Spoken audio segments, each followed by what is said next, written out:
Hi there everyone, this is Blossom and today I want to do a review of the Tarot of the She. This is a deck by Emily Carding and I really love this deck. It comes in a nice sturdy box, as you see, whoops, and it is a shiffer deck, as you can see. So the little book and the cards fits in perfectly, so you can carry it around. However, I prefer to have a little pouch. I made this one myself with a bit of rest fabric I had, and as you see, I put the glyph on the pouch, as we can see at the back of the cards. So this glyph came up first in John Massey's book, and he wrote a book about his connection with the she, or how he channeled messages from the she. This is quite interesting, and if you are interested in the she or fairies, fae energy in general, so that maybe is something that you want to look at. However, here we see the back. I think it's really stunning. Try that there's no glare, sorry about that. We can see how the light really is in those cards, and that really draws you in, even if you just look at the back, really. So let's take a look at the book.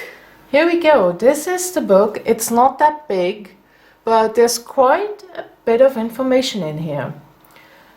So let's see. We have first an introduction about how she creates the deck, who or what are the she, the cards, use and care of the cards.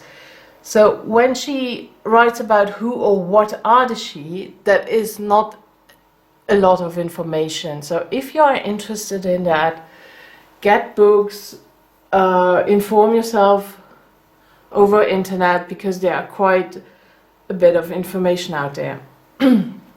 Then we have the major arcana, and the major arcana are mostly 1 or 2 pages. And then we have the minor arcana, and then using the cards with divination, and then we have using and creating spreads, meditation and other uses. So let's go in here. There we go.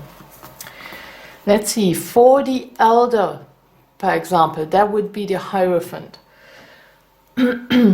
This is the information we get about the elder, about the card. Here are the keywords, and then we still have an artist note. And it's really interesting to read that as well, because it gives you a deep understanding of the creation of the card, and also to have a deeper insight really of that card. So don't miss to read that. To give you an idea how the book sounds, I read just a short section here. All must grow and all must change, but some things stay the same.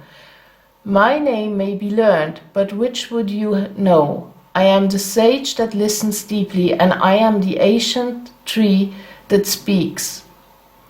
So what I like is always that that approach of I am. You read that with all the major arcana.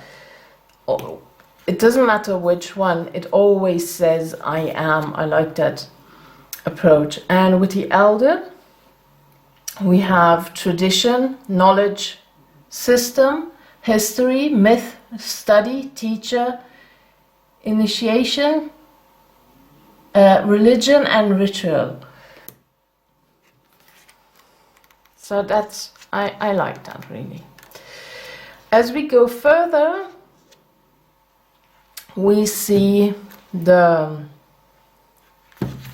minor arcana, and that's really a short description, but it's not a description, it's a little poem and the keywords. And we see when you have like a 3-card spread, for example, you can combine those poems together. So as an example, I take Warrior 10, who thinks of the sacrifice as they cross, who weeps for knowledge of the bridge's loss. He knows the task is worth the pain, his suffering is for a greater gain. And then combining it, she stands in the center of the flame, yet courage holds her steady aim. She is daring, free and bold of will, she thrives of danger's exquisite thrill. And then here we have the keywords for Warrior 10, which is 10 of Wands.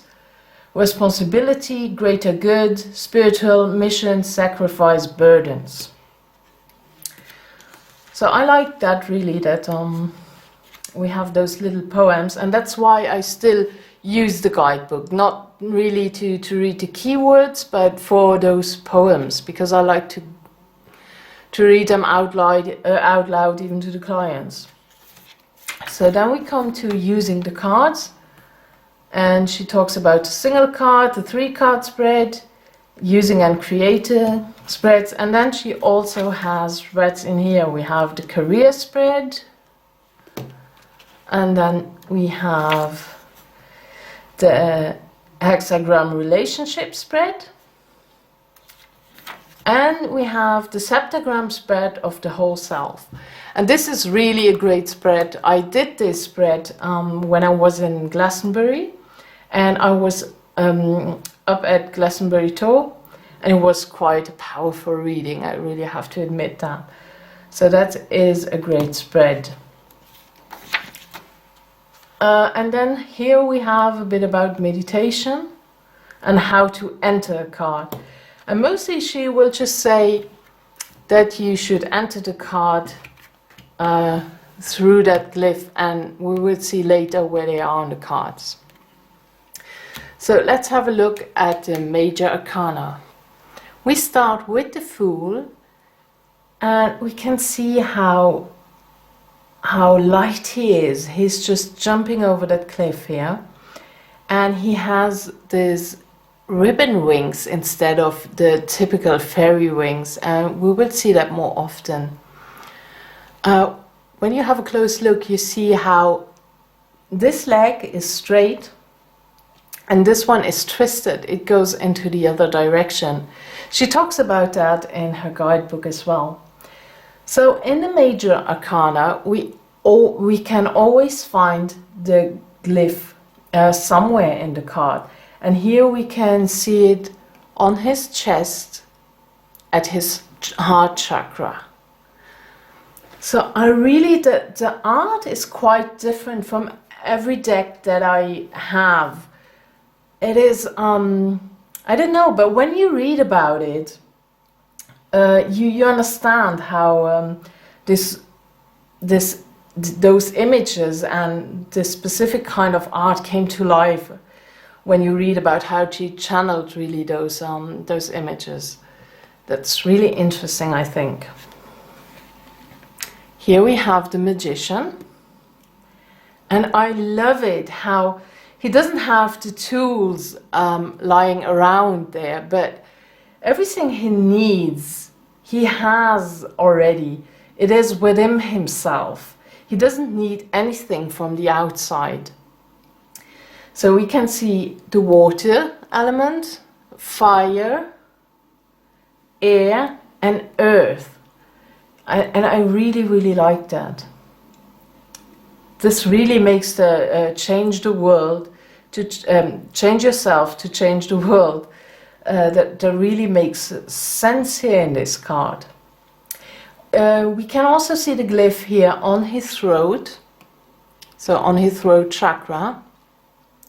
So this card also talks about using your voice. Then we have the High Priestess, And we see that crescent moon as her hair and a rainbow that makes that bridge between the worlds. We can also see the fire here in her belly that is going on, and her dress goes right into the water. Her dress is half water, half dress, and it's transparent. Really interesting. And the glyph is right here. Then we have the Empress. Also a very beautiful card. Nature in her dress again. And the glyph is on her pregnant belly. Then we have the Emperor. So here we can really feel and see the male energy. And everything, the colors are red and orange. And we got that feel of autumn and harvest time, because we can see here the apples and the leaves are falling down. And here we have the glyph right there. I really love this card because normally it's the Hierophant, but here we have this beautiful tree. And we see who is the elder here. It's not quite clear, and it shouldn't be clear, because everybody is the elder, everybody is the teacher, and everybody is the student. So, and even here we see a chair that is, and they are inviting us to take a seat on this chair and to learn and to teach as well. I also like that even the tree has this third eye here. I really like that. And the glyph we can see here, obviously, on the tree. Then we have number 6 with the Lovers. Also a great card. Here we see the fire and the water coming together. The blackbird and the white bird. And then we have here the moon and the sun. This fairy has typical fairy wings, and here we see the glyph. The Chariot. Such a powerful card, really, the Chariot. It's one, yeah, well, I love so many cards in that deck, so I cannot always say it's my favorite card. But it's definitely one of my favorite Chariot cards, because we have here, we don't have a black horse and a white horse, but they are combined in one. And then we have that beautiful black sun in the background. And she is so confident on the horse, she doesn't need to hold on, she is free, and she can just let go, and she's so powerful. And here we have the glyph right here on the chest of the horse, and I really, really love it. Here we have Justice. Here's number 8, Justice. Again, we have a fairy here with fairy wings, and she's perfectly balanced here, as we can see. This makes a glyph. We have the sun and the moon, and we can also see the ripple effect here.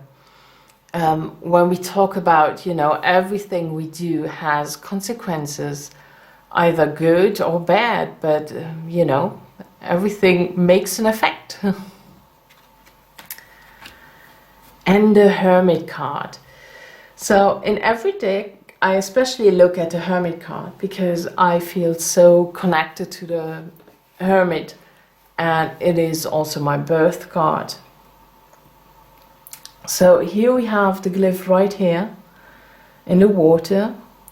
And in the background we see that island, and I don't necessarily see him as the hermit. I see him more as the guide who brings us, the hermit, to that island, to to the time that we need, to a quiet place. We need to take time for ourselves, to go deeper within, and to meditate, and to, you know, just be with our own thoughts. The Wheel of Fortune. Here we can see how she offers us fruit, and somebody's cooking something there. And right in the back we can see how another person is there, and maybe she's holding back the storm, or she brings in the storm, I don't know. Because here you can see how the tree is on fire, because there's lightning. Quite interesting. Then number 11 with Strength. This is also a very cool card. You can see the glyph right there. And there we have the she riding on the dragon. And this is completely wild hair and wings together mixed up. Fascinating. The Hangman. And this time we really get a feeling of a different perspective. Because we see the hangman from below. That's really, really interesting to draw it like that. The glyph all around here, and the hangman is not upside down, but we completely understand the idea of a different perspective. Number 13 with Death. Here we can see in the back the moon, so change is ahead. And this is the entrance, and just above there, this is not the glyph, but just above here we can see the glyph. And our way is enlightened with candles, and the owl is sitting right there. Then we have number 14 with Temperance. In the book, she writes that that was the first card that she drew, and she didn't know then yet which card that would be. I really like it. Here, number 15, Pan instead of the Devil. What I really, really appreciate, because I don't like the religious cards. I really have to say that I don't like the devil, and I can never really connect with a devil card. But with Pan it works quite well. Even if I'm not into Greek mythology as much. But it brings more that, you know, wildness that is not just bad. You cannot always see it just as bad, because sometimes you just have to be a bit more wild instead always so, you know, that you have to take care, you can't let yourself go. Of course, there will always be, you have always a responsibility, and there will always be consequences, bad or good. Again, we have that sense. And you see the glyph is right on his forehead where the third eye is. And he offers you a cup of wine. So it is your choice if you take it or not. Number 16 with the Tower. Here we can see the glyph right here. And we don't see a tower but a person. And this card really shows us the breakthrough. Masks are falling down. We can see here the pieces of the mask that are broken, and she's more free and more herself again. Also a great message from this card. Then we have the Star. I love how she has the 7-pointed fairy star on her forehead, and the glyph is in her eye, but you can't see it now, I think, on the camera, because it's very very delicate, very hidden. Well, I don't know how. Well, sorry about that. And then we have number 18, the Moon. And I like how all those different phases of the moon are showed here. So we have many moons. And when she looks into the river, she sees a completely different person here. And also here she can see other persons that are not here in this reality, but that are there. So really interesting to draw it this way. Then we have number 19, the sun. And she's looking straight at you, offers you a hand, and she wants you to join the dance. And you should take that hand and join the dance. And I love how the glyph is right here. And I love how that is Glastonbury Tor, even if we don't have the tower here, but a tree instead. But I really, really love it. Just great. Then we have number 20, Judgement. And again we see those ribbons instead of wings. And here is the glyph right on her back. And the last card, number 21, with the world. Oops, sorry. Here we see the tree, and the glyph goes all around. So that's all for the major arcana. And I will show you the minors. So these are the minors, and she renamed the suits. So for the swords, we have the dreamers, air. The wands are the warriors, fire. Then we have the cups, those are the dancers, water. And the pentacles are the makers, earth. So she kept the elements. That's great. And it really makes sense in this text to rename the suit. So it doesn't bother me, but maybe it is something you might consider by buying this deck. So when it says the dreamer and the element, we always have the aces.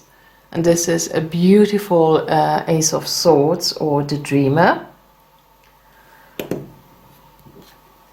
Then we have Dreamer 2 with half moon truths. As you see, there's also a little note down here, or a little keyword. So I think that is very cool also for tarot beginners. Then we have Dreamer 3 with soul loss. This is one of the more scary cards. You can see the hole here where her heart was, and crows are eating her heart right here. You can see that. And yeah, she's actually crying blood here. So I don't know, maybe those images are too hard or too scary for you. I don't mind. It is not an image that can really scare me, you know, but it is something you must consider if you can work with it or not. Then we have Dreamer 4 with restoration. Dreamer 5 with hope discarded. Dreamer 6, Insight's Voyage. And I like that approach of, you know, going within, that journey within ourselves instead of outside. Then we have Dreamer 7. And I always like that little figure there in the background. And we don't know, is she doing something or not? We don't know it. Then Dreamer 8, also one of my favorite 8 of swords, to be honest. We have Web of Mirrors, and I think that just sums it up perfectly. Dreamer 9 with Nightmare also makes completely sense. And then Dreamer 10 with Desolation. Also a very scary card. We have a lot of blood going on here, and people are drowning, and the trees are falling down. And there is the sword actually in the third eye area. But that also gives you the idea of waking up and letting go of the old, and it's time for those new ideas. Then we have Dreamer Princess, and as we go in the court cards gives us always a gift, and here we have the gift of telling. Now we have Dreamer Prince with Gift of Liberty, and look how beautiful that card is with the birds all flying out of his head. This is great. Then we have Dreamer Queen, Gift of Reason, and she's sitting on her books, and her face is quite harsh, really. And then we have Dreamer King with Gift of Judgment, sitting on his white dragon. I love the dragons in here. So that's it for the dreamers or the swords. And we go to the warriors. So that would be Ace of Wands. Then we have Warrior 2 with Power Awakes. And we see how he's sitting in that meditative pose, really, and his power comes and everything comes together, but he has to choose one of those paths because it leads to different mountains, and he also has to take care to keep balance because there's fire if he falls. Then we have Warrior 3 with alignments, Warrior 4 with Foundations Blessed. Again, a really pretty card that I like. Then we have Warrior 5 with Action Frustrated. And we see how they hold him back. Then we have Warrior 6 with No Foe Too Great. Warrior 7, a Hero's Challenge. And I really like that fiery sword here. He's fighting against, alone against all those people here waiting for him. And again, dragons. Warrior 8, Dragonflight. So dragons are quick and swift and fast. Then we have Warrior 9 with Guardian. Warrior 10, The Great Task. I think I was reading that, and here we can see how humans and the she needs to come together, and he has to make the bridge. And this is a great task. He's hanging over the fire, and he just have to keep it up, you know. So it's for the greater good. Warrior Princess with Gift of Courage. There we see how focused she is. She doesn't mind all the fire around, she's just focused. Then we have Warrior Prince with Gift of Spirit. And Warrior Queen with Gift of Charm. And that's also beautiful. She's standing here on that rock in the water, and then all that fiery energy around her. Then we have Warrior King, Gift of Glory. And again, all that fire, and he's on top of the hill. So next suit are the dances. There would be Ace of Cups. And here we have Dancer 2, Soulmates. And here again we see the rainbow that connects those two people, really. Just beautiful card. Dancer 3. And see how much fun they have, and they are so free and joyful, and they are just celebrating together. Beautiful. Then we have Dancer 4 with Vain Reflection. Dancer 5, Where Loss Resides. But still, we see the hope in here, because through those thick black clouds, still there is coming sunshine through, and it shines just upon the rose here and also on the ship.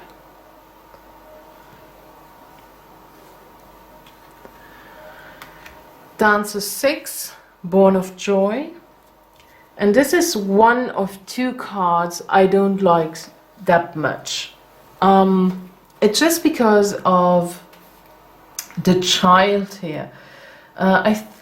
In my opinion, and this is just my opinion, they look a bit creepy. I don't mind a Dreamer 10, but this creeps me out a bit. I don't know why, but they look just a bit weird for me. But I don't mind, because the rest of the deck is so great, and I love all the other cards, so I don't really mind that two cards are not that great for me. Then we have Dancer 7, Illusion's Depth. And I love all those colors in the river, and she has no idea what's going on, and it's all a big mishmash. Then we have Dancer 8, Escaping Stagnation, and she gets out of this grey river and she's heading for the sun here. And I love how clear and straightforward those cards speak to you. Oops. Then we have Dancer 9, Make a Wish, very clear. Dancer 10, Heart Song. Also a very beautiful card, how they are all connected together. And we can also see the glyph right here. So sometimes we may find them on the minor arcana as well, because here it is just a tattoo. And then, favorite card of mine, Dancer Princess, Gift of Expression. Because, why? Because it is a unicorn. Everybody loves unicorns, no? I love it. No, I really, really like this card. Well, every card, obviously. But it feels so free, and then it just, you know, waking up your inner child, really. Then we have Dancer Prince, Gift of Passion. And here in the moon in the back we can see the big cup. Dancer Queen with Gift of Truth. And Dancer King with Gift of Wisdom. How he's connecting with a beast. It's great. There we go, the Makers. So that is the other card I don't like that much in this deck, because it is a bit creepy now. But I like the perspective to look at the trees. I hope you see that. That's really cool, I like that. Just not him. And there we go, Maker 2, Responsibility. So there's a baby connected with the tree, and he's holding two acorns. But it is time to go into the world. Also the butterflies are flying around here. Beautiful. Then we have Maker 3 with Labour's Fruit. And I love how the energy streams off her third eye into her hands, and she's holding her hands like that, and the plant just grows from there. Great. Then we have Maker 4, the greedy tree. Maker 5, Winter's Bite. But again, we see that there's hope, because where there is sunshine, there is hope. Very easy. Maker 6, Generosity. Here we have again that childlike face, but that doesn't creep me out. That kind of fits, you know. And then Maker 7, Effort Sustained. And I love that she's sitting in a stone circle. And I have another book about a she. Maybe if I don't remember the author's name now, because it's a while since I've read it. But it was very interesting. He talks about how the she were connected with the stone circles and how they are the guardians of the stone circles. So maybe I put down a link into the info box. But I love stone circles, and I love standing stones, and I love burial mounds and everything what has to do with it.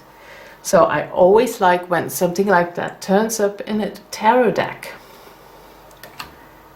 And here we have Maker 8 with Emergence. And then we see how the Arcana is back. So see what happens there. And here's the tree growing. Maker 9, Root and Blossom. Such a beautiful card, really. I say that with every card. I have to stop that now.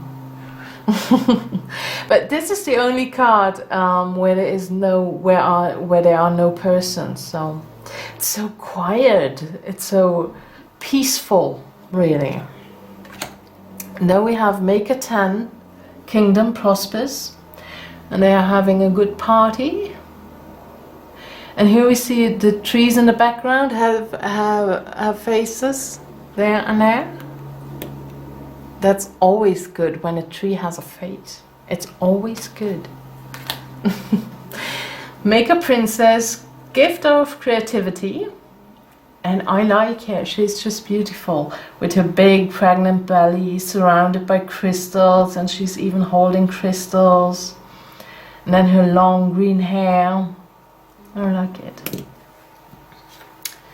Maker Prince with Gift of Connection.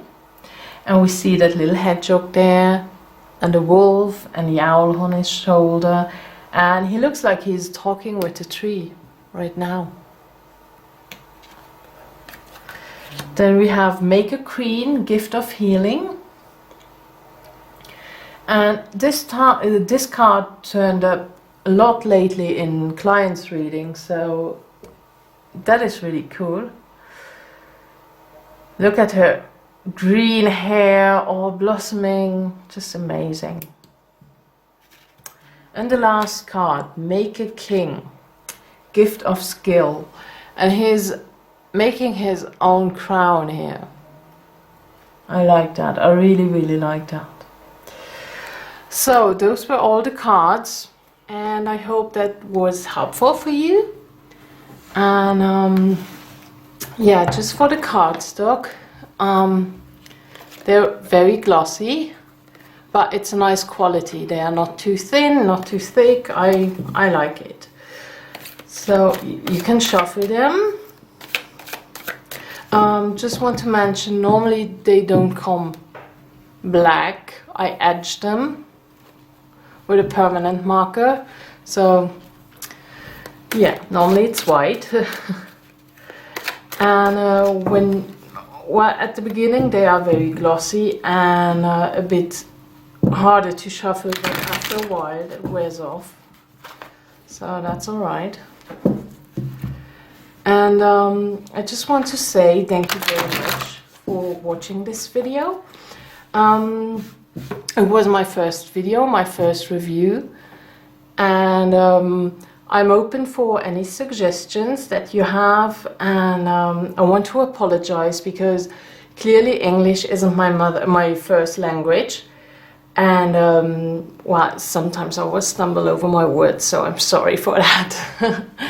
But thank you very much, and I hope I will see you for the next video. Bye!